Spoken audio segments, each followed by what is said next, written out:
Stop jumping on the bed! You're gonna break it! Get off the couch! It's for sitting on, not standing on. I'm hungry. Mom, when are you going grocery shopping next? We're all out of food. Excuse me? Don't talk to me in that tone. And what are you talking about? We have plenty of food. What's your problem? I'm too smart for the first grade. My sister's in grade 3, and I'm smarter than her too. Well, then let's go see what the principal has to say. Okay. How about I give him a test, and if he fails just one question, he has to go back to class and be quiet. Okay, what's 3 times 3? 9. 6 times 6? 36. I see no reason why he can't go to the 3rd grade. He answered all my questions right. Can I ask him some questions? Of course, go ahead. What does a cow have 4 of that I only have 2 of? Legs. What do you have in your pants that I don't have? Pockets. What does a dog do that a man steps into? Pants. What starts with F and ends with K? Fire truck. Put him in the 6th grade. I got the last 4 questions wrong myself.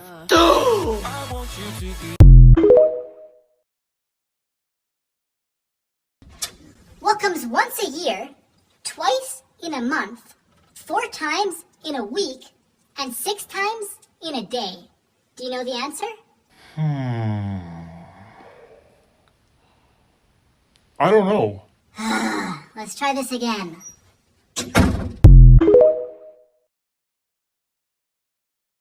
I want to break up with you. What? Why? Because I want someone who's strong, tall, and handsome, which isn't you. You're short, skinny, and nerdy.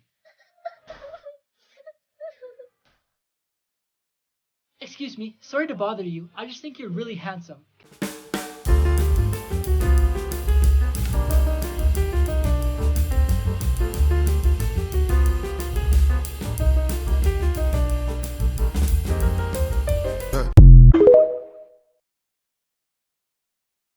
I have a feeling that you are cheating on the test. What?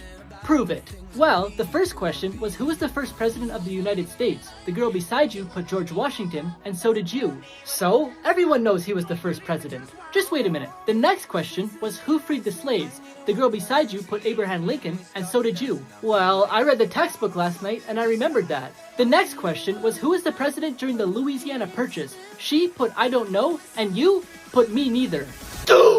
Ah!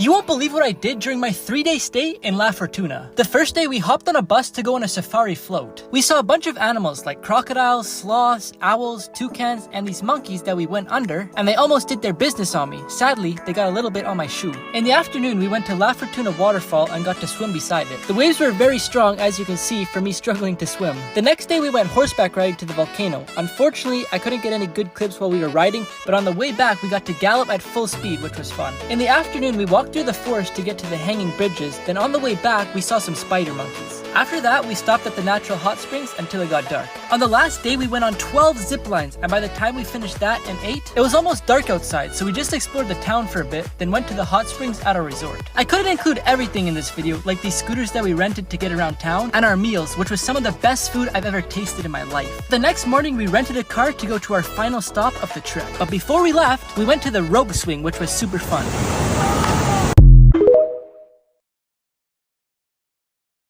Day 15 in Costa Rica. As soon as I woke up, I enjoyed the warm weather and view from our Airbnb since we're going back to the freezing cold on Wednesday. Here's a quick tour of it. We've got the kitchen, the dining table, the living room, the view through the whole place. Then upstairs, there's 3 more master bedrooms, all with beautiful views. In the morning, I had a protein bar for breakfast and just relaxed. I also hopped in the pool for a bit. Then for lunch, we went to our favorite spot that we've gone the past 3 days. After that, we hopped on this fishing boat that we had booked and got destroyed by some waves for a couple hours and got soaking wet. We were out there for 5 hours and caught 0 fish, but hey, at least we got to see the sunset. We then got ready for dinner and ate at this fish market that we hadn't gone to before. After, we went back to our Airbnb and I watched my favorite YouTuber for a few minutes before heading to bed for our final day in Costa Rica. This hotel sucks. Why? What's wrong? Last night, I got no sleep. Every 15 minutes, this loud banging noise woke me up. Oh, I'm so sorry. How was your guys' stay? Terrible! The guy in the room beside us was snoring so loud that we had to bang on the wall every 15 minutes to wake him up.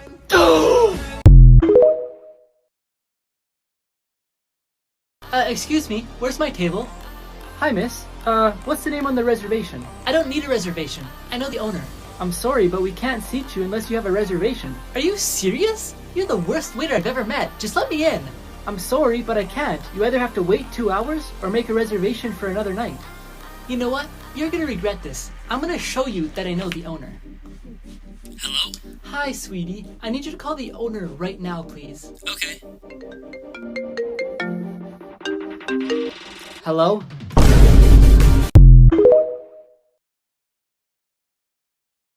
Excuse me, sir. Is this bike for sale? Yes, it is. Would you like to purchase it? What's the lowest you'll go? What's the lowest I'll go?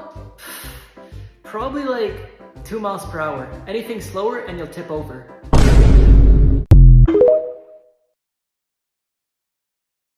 5 animals that can live after death. Chickens can live without their heads as long as their brain stems aren't cut off, because most of their motor functions aren't controlled by the brain but by the brain stems. Salamanders have the ability to regenerate limbs and organs so they don't die. When they're old enough, they could regenerate again and again, even their brain, heart, and spinal cord. After a snake loses its head, it still has hours to live, so you better stay away from its head, because it can still inject you with its venom even after death. Flatworms can rebuild any part of its body after it's cut off. If they're cut in half, the head will rebuild the tail and vice versa, resulting in 2 flatworms. Cockroaches are resistant to radiation and are most likely to survive a nuclear attack. They can live after decapitation for a long time, but since they can't eat, they die of starvation. Mom, did you change the Wi-Fi password? Oh, yeah, I did. The new password is 123456. Okay, thanks.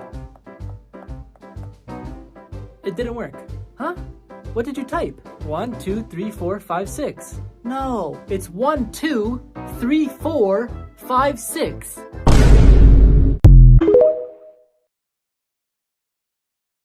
This boy said he got a pencil stuck in his ear, but it turned out to be something much worse. This boy went to the hospital with his grandma after saying he snapped the pencil in his ear. Apparently he was playing in it with his ear when it accidentally snapped off. While the doctor was trying to find something in his ear with a camera, he asked the boy to describe it. And the boy said it was just a small piece. The doctor wanted to remove it as soon as possible, because leaving it in his ear for too long could cause an infection or even death. But when the doctor was pulling it out, he realized the boy was lying about what was actually in his ear. Instead of pulling out part of a pencil, he pulled out a watch battery. The doctor also said he couldn't see his eardrum anymore because the battery made a hole in it. But luckily they regrow and it should be back to normal within 6 weeks.